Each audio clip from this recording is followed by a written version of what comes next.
chef de la division pêche artisanale. Voilà. Monsieur Diop, vous avez entendu la présidente de la DEPA sur les difficultés auxquelles les acteurs de la pêche artisanale sont confrontés.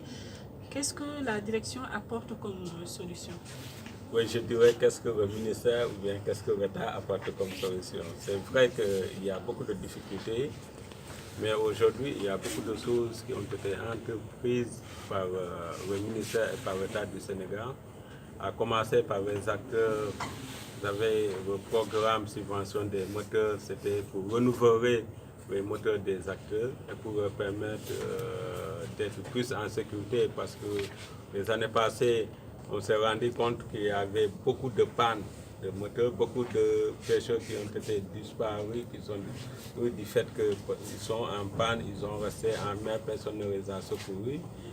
Il y a aussi le programme, il y a un autre programme qui est en cours, le gilet de sauvetage qui accompagne ce programme moteur, donc les gilets ont été subventionnés, passé de 5 000 à 2 500. Il y a un autre programme qui n'a pas encore été exécuté, mais qui est en vie sur le renouvellement des moyens des mailleurs, les camions, parce qu'on s'est rendu compte qu'aujourd'hui, on a parlé tout le temps de valorisation.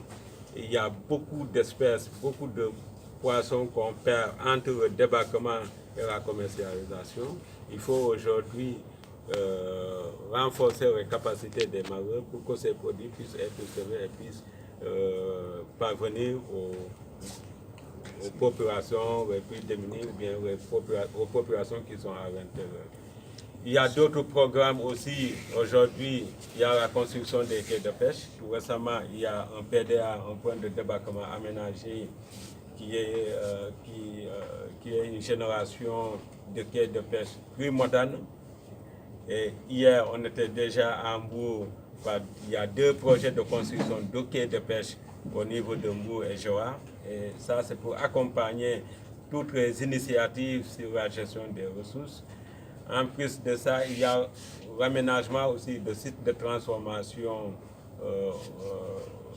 pour les femmes transformatrices, mais il y a aussi l'équipement de ces sites par des fours plus modernes. Donc il y a beaucoup de choses que l'État du Sénégal est en train de mettre en place pour accompagner les acteurs, mais pour aussi accompagner les initiatives que les acteurs prennent au niveau de la pêche. Parce qu'en dehors de ça, il y a d'autres initiatives au niveau de la gestion des ressources. Madame la Présidente vient nous dire qu'il y a une raréfaction des ressources. Oui, il y a une raréfaction des ressources retiof, comme dans les années 90, ou bien où c'était abondant, on le rencontrait dans les rues de Anne, ce n'est plus le cas. Je me rappelle quand on était à l'école des pêches, il y en avait beaucoup dans les rues.